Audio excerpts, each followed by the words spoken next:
UP का एक लड़का जो मंच पर चढ़ा और इंस्पेक्टर को ही उठाकर पटक दिया। वजह ये कि वो इंस्पेक्टर कवि को कविता नहीं पढ़ने दे रहा था। यूपी का एक ऐसा युवा किसान नेता जिसने पहली बार जब चुनाव जीता तो उसके घर में जश्न मनाया जा रहा था और फिर उसी रात जश्न के दौरान उस पर गोली चल गई। आप देख रहे हैं पॉलिटिकल किस्से, आपके साथ मैं हूं अंजना ओम कश्यप। बात हो रही है आज पॉलिटिकल किस्से में दिग्गज नेता मुलायम सिंह यादव की।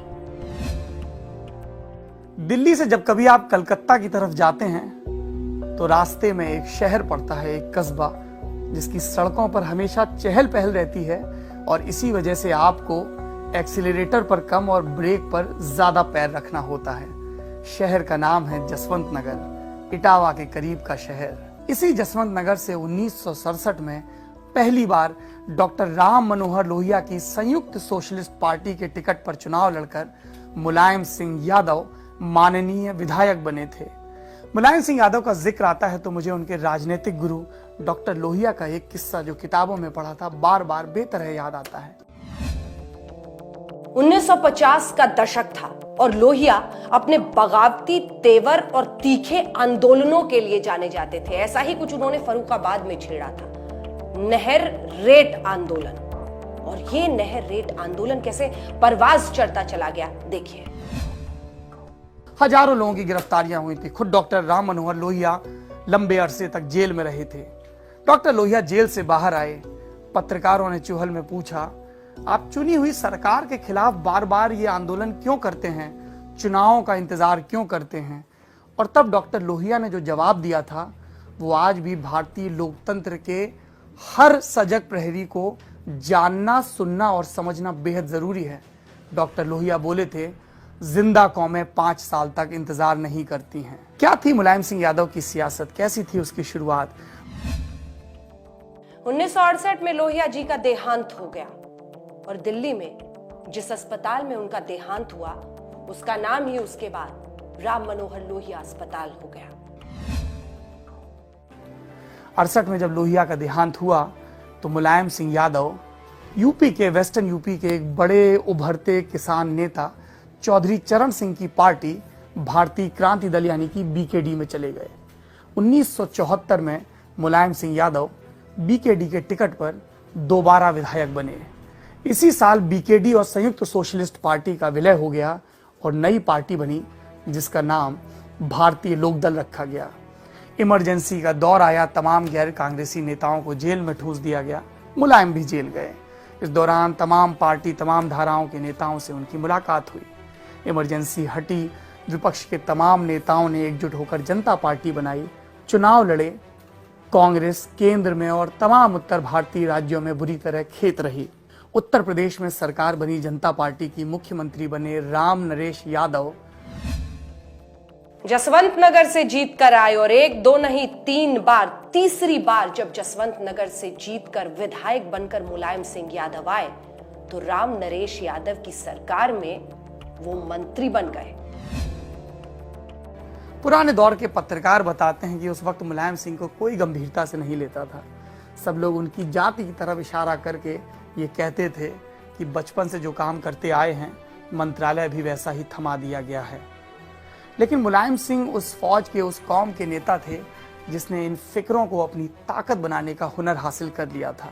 सहकारिता मंत्रालय में उन्होंने तमाम बदलाव किए, कोऑपरेटिव कमेटीज के लिए रास्ता साफ किया और इसी से वंशवाद का रास्ता भी निकला, क्योंकि इसी सहकारिता के नए कानूनों के तहत 1988 में उनके छोटे भाई शिवपाल यादव ने पहले तो इटावा की जिला सहकारी बैंक पर कब्जा किया और फिर उसके सहारे धीमे धीमे पूरे प्रदेश की कोऑपरेटिव में अपने लोग बिठा दिए। आज की तारीख में भी शिवपाल की पत्नी सरला देवी कोऑपरेटिव से जुड़ी हैं और उनके बेटे आदित्य भी एक पद पर काबिज हैं। हमने क्रिकेट में और सिनेमा में कई बार देखा है, जब एक बड़े नाम, बड़ी ख्याति वाला प्लेयर जाता है तब जगह खाली होती है, लोग छाती पीटते हैं कि अब इस जगह को कौन भरेगा, और तब उस नई जमीन पर कुछ अंकुर खिलते नजर आते हैं।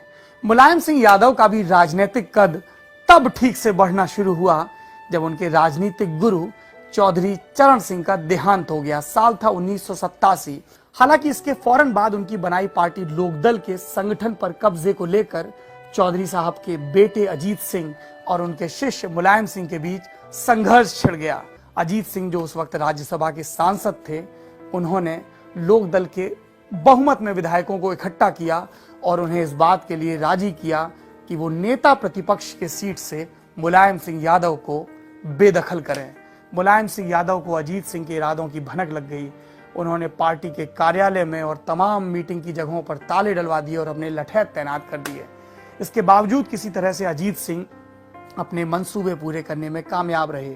कुछ विधायकों को प्रलोभन देकर और कुछ को पिता के प्रति पुरानी वफादारी का हवाला देकर एक कागज पर दस्तखत करने के लिए कहा गया। कागज गवर्नर को सौंपा गया, विधानसभा के अध्यक्ष को सौंपा गया और इसके बाद लोकदल के नए बने दल ने, जिसको लोकदल आ या लोकदल अजीत कहा गया, एक नया नेता चुन लिया। दूसरे धड़े को लोकदल बा कहा गया क्योंकि उसके अध्यक्ष हेमवती नंदन बहुगुणा थे, मगर बहुगुणा नाम भर के अध्यक्ष थे। असल में सारी सियासी चालें मुलायम सिंह यादव चल रहे थे। मुलायम सिंह जो 2-3 बरस से नेता प्रतिपक्ष थे, अचानक बेहद कमजोर पड़ गए थे, लेकिन ये कमजोरी सिर्फ संख्या के बल पर थी। विधानसभा के सत्र में अभी भी मुलायम सिंह यादव सबसे ज्यादा गरजते थे और हर तरह से पहले वीर बहादुर सिंह और फिर एनडी तिवारी की सरकार को घेरने की कोशिश किया करते थे।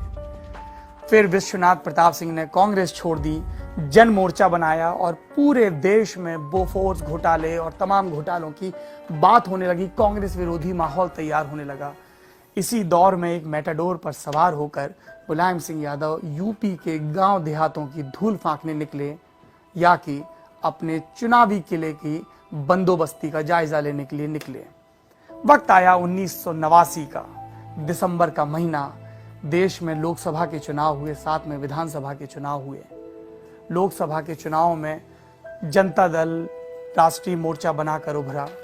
उसको वाम मोर्चे ने सपोर्ट दिया, बीजेपी ने सपोर्ट दिया। कांग्रेस अभी भी सबसे बड़ी पार्टी थी, लेकिन सरकार बनाने की उसकी हैसियत नहीं थी। तो राजीव गांधी ने राष्ट्रपति को सूचित किया कि हम विपक्ष में रहेंगे। उधर उत्तर प्रदेश में क्या हो रहा था, 421 सीटों पर चुनाव हुए और जनता दल 208 सीटों पर चुनाव जीता। अब बारी आई मुख्यमंत्री के पद पर दावेदारी की। 3 दावेदार थे, मुलायम सिंह यादव, चौधरी अजीत सिंह और एक तीसरा नाम था अमेठी रियासत के राजकुमार संजय सिंह का। मुलायम सिंह यादव के साथ ज्यादातर विधायक थे। लोक दल के समय से वो अपनी फील्डिंग सेट करने में लगे हुए थे। अजीत सिंह को विश्वनाथ प्रताप सिंह का भरोसा था। राजा मांडा को अजीत सिंह ने सपोर्ट किया था जन मोर्चा के दिनों से, और जब जनता दल में विश्वनाथ प्रताप सिंह, देवीलाल और बलिया के चंद्रशेखर के बीच प्रधानमंत्री की कुर्सी को लेकर रस्साकशी चल रही थी, तब भी अजीत सिंह पूरी मुस्तैदी और मजबूती से वेस्टर्न यूपी के अपने आधार के साथ वीपी सिंह के पीछे खड़े रहे।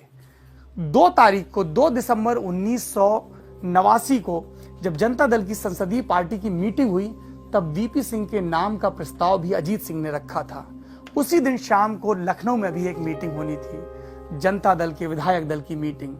दिल्ली से 3 नेताओं को भेजा गया था पर्यवेक्षक बनाकर। मुफ्ती मोहम्मद सईद, जो 3 दिन के बाद वीपी सिंह की सरकार के गृह मंत्री बनने वाले थे, और उसके 3-4 महीने के बाद उनकी बेटी डॉक्टर रूबिया सईद का अपहरण होने वाला था, और उस बेटी को छोड़ने के एवज में सरकार को जम्मू कश्मीर लिबरेशन फ्रंट के कई आतंकवादियों को छोड़ना पड़ा था। आज भी कभी जब आप कश्मीर के आंदोलन के दौरान दाढ़ी वाले लेकिन मुचके से मुंह वाले एक नेता को, जो कि पूर्व आतंकवादी था, यासीन मलिक को देखते हैं, तो मुझे रूबिया सईद के अपहरण का किस्सा नजर आता है, जो कि कई बार फिल्मों में भी दिखाया गया। बहरहाल दूसरे नेता थे खाटी समाजवादी, शब्द के सही अर्थों में समाजवादी, मधु दंडवते। ये मधु दंडवते ही थे जिन्होंने 1977 और 78 के दौर में भारतीय जनसंघ से जनता पार्टी में आए नेताओं की दोहरी सदस्यता पर सवाल उठाए थे। ये नेता एक तरफ तो जनता पार्टी के साथ थे, दूसरी तरफ राष्ट्रीय स्वयंसेवक संघ से भी अपना नाता नहीं तोड़ रहे थे। मैं अटल बिहारी वाजपेयी और आडवाणी की बात कर रहा हूं। मधु दंडवते के विरोध के बाद जनता पार्टी में नए सिरे से अलगाव शुरू हुआ था। तीसरे नेता थे गुजरात के चिमन भाई पटेल। इनको गुजरात में जब छात्र आंदोलन शुरू हुआ तो चिमन चोर भी कहा जाता था, भ्रष्टाचार के कई आरोप लगे थे। चिमन भाई पटेल इस देश के उन चुनिंदा नेताओं में भी थे जो रातों रात पूरी कैबिनेट, पूरे विधायक दल के समेत पार्टी बदल लिया करते थे। ये हुनर हरियाणा के भजन लाल को भी था। खैर, तीनों नेता लखनऊ पहुंचे, विधायक दल की मीटिंग हुई। अजीत सिंह भरोसे में थे, उनके सपोर्टर जिंदाबाद के नारे लगा रहे थे। और जब चुनाव के नतीजों का ऐलान हुआ तो मुलायम सिंह मुस्कुराते हुए बाहर निकले। अजीत सिंह के समर्थक नाराज हो गए। उन्होंने दरवाजा पीटना शुरू कर दिया और अपने नेता पे यह दबाव डालने लगे कि उन्हें किसी भी कीमत पर वीपी सिंह की कैबिनेट में शामिल नहीं होना चाहिए। मगर अजीत सिंह को मालूम था कि इस वक्त सत्ता का मलाई से भरा हुआ घड़ा फूटा है। छीके से हिस्से में जितनी भी मलाई आए चाट लेनी चाहिए, आगे के वक्त काम आएगी। वो दिल्ली वापस लौटे और वीपी सिंह की सरकार में कैबिनेट मंत्री बने। हालांकि दिल्ली में रहकर भी